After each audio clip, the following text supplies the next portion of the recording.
أنقذ. أحمد سعيد علي عبد منسي، ارتكبت الجرائم. أحمد محمد أحمد حسين، ارتكبت الجرائم المسندة إليك. أنقذ. حسن محمود حسن الفقي، حسن الفقي. الأساتذة المحامين من فضلكم اتفضلوا.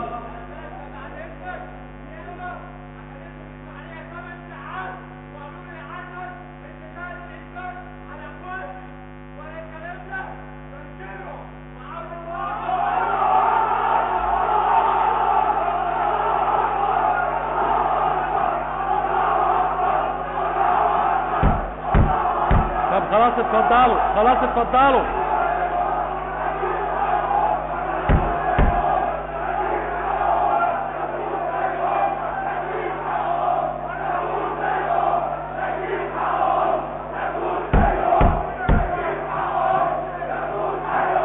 خلاص اقعد انت هو بقى مكانك، اتفضل مكانك بقى، اتفضل مكانك لو سمحت.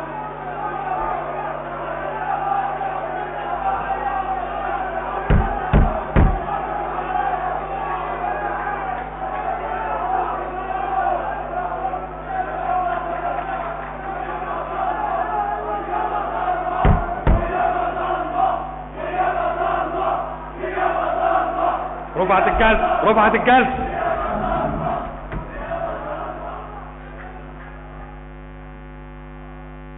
إذن مشاهدينا الكرام، كما تابعتم كان هذا جانبا من وقائع الجلسة الأولى لبدء محاكمة المتهمين في أحداث استاد بورسعيد، حيث بدأت المحاكمة بمرافعة النيابة وأثبتت التهم المسندة إلى المتهمين، وبعد ذلك بدأ قاضي التحقيق في النداء على أسماء المتهمين لمعرفة ما إذا كانوا يقروا بالتهم أم لا.